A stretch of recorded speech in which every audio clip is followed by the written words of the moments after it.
What up YouTube, it's your boy Double M and I'm coming back at you with another tutorial.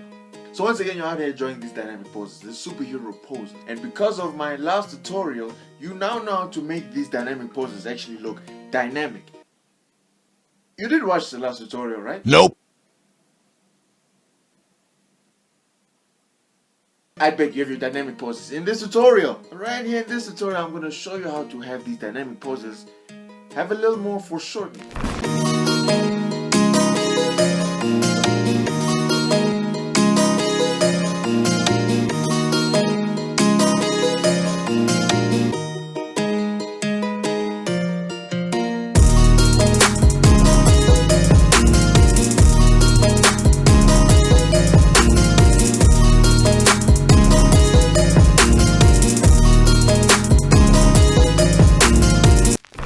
Not to repeat myself, but if you have not watched the other tutorial, if you have not watched my past tutorial on how to draw dynamic poses, you actually need to go.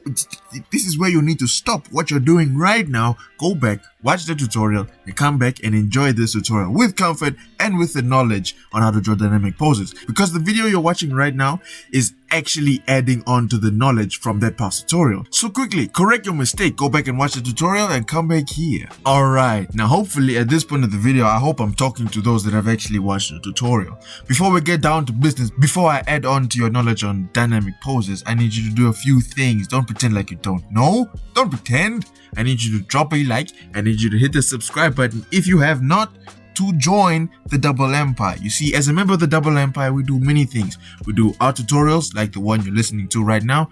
We do art challenges, and we do many other art related things. It's an art channel with good vibes. So please hit the subscribe button if you have not, to join the Double Empire. I'm trying to run those numbers up. I'm trying to get to 500 subscribers. We may be small now, but in due time we will be unmatched. Our energy here will be unmatched. So tell your friends, tell your family, tell that quiet kid at the back of the class. Hit the subscribe button to join the Double Empire. Okay, let's get started. In reality, or let me say, when you think about it. When you think about it, it's not actually that much to do to make that dynamic poses have a little foreshortening in them.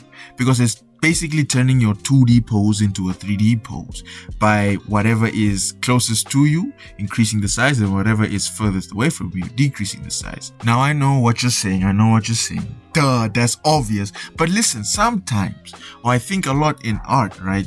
Sometimes it is necessary to point out the obvious so that you properly understand what you're doing, you know? Now, if you hear a dog in the background, just know I'm tired of re-recording for the past 10 minutes. Anyway, stating the obvious, turning the 2D into the 3D. Now that we understand this, we just have to keep in mind the poses that we're drawing and add a little bit of 3D in them.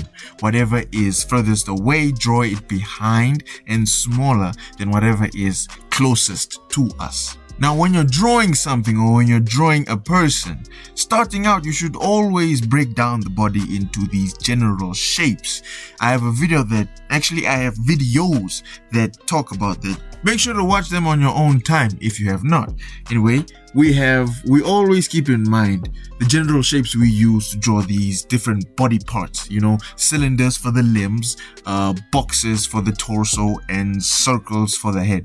Just the examples, you know. Now keep in mind that I said cylinders and boxes instead of rectangles and squares, because these are 3D shapes. We want to have a little more dimension into what we're drawing. Now, saying this means we basically just have to stack these 3D shapes on top of each other to have that foreshortening aspect. Basically, whatever pose you have in mind, whatever pose that you're drawing, if you're trying to add that foreshortening, stack these shapes on top of each other.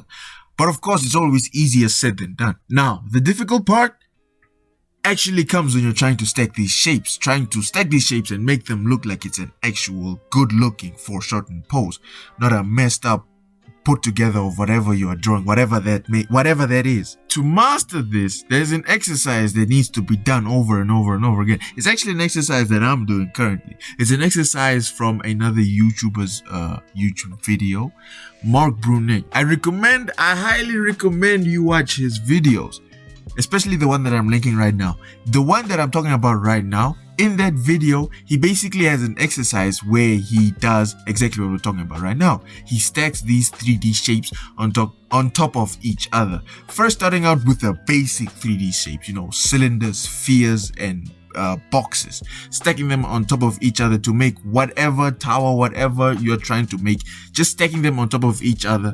First starting out big with what's closest to you and going furthest away, decreasing the size, or the opposite, you know. This exercise helps me properly understand how to keep a shape's dimensions as I'm drawing it behind another shape. After doing this exercise for a couple of times, you then move from making whatever weird tower you are making to actually drawing the pose, stacking the shapes on top of each other.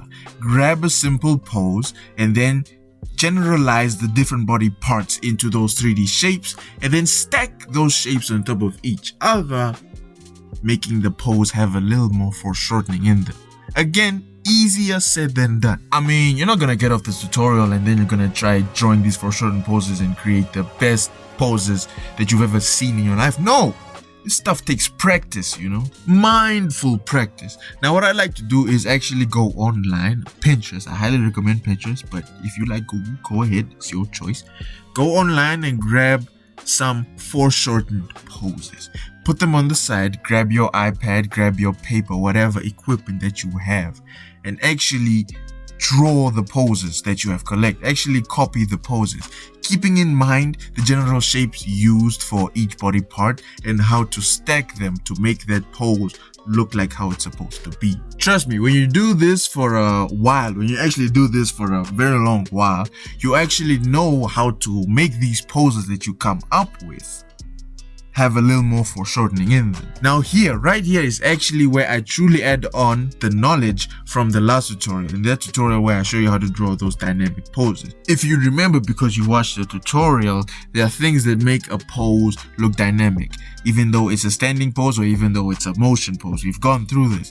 It's the line of action, it's the shoulder and hip line placement, and it's the triangle as a shape used to construct your pose. Now basically what you have to do is keep these things in mind to make your pose dynamic, but as you are constructing the pose, as you are drawing the character, use the general shapes that you would draw the different body parts to be stack them on top of each other. Now yes, this is ideally what you want to do to make poses have a little foreshortening in them, but of course I'm saying this over and over again, easier said than done. This is why you want to go online, grab these foreshortened poses, put them on the side, grab your paper, grab your iPad, whatever you have, copy them mindfully.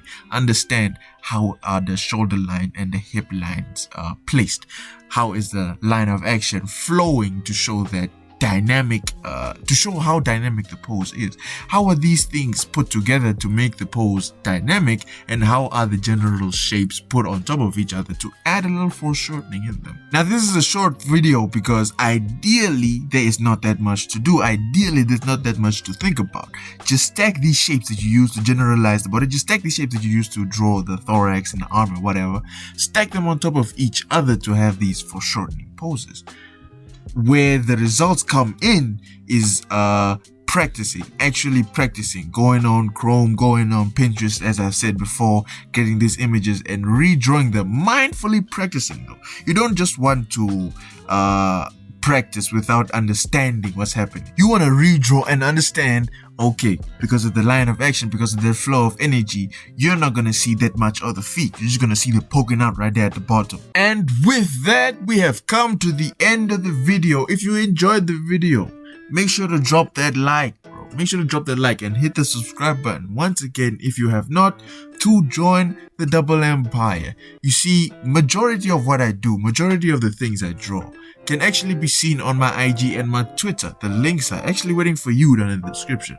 So don't forget to hit me up on my IG and my Twitter as well. Make sure to also watch my other videos if you have not, my art tutorials if you have not, and especially my outfit redraws. I think you'll like those ones.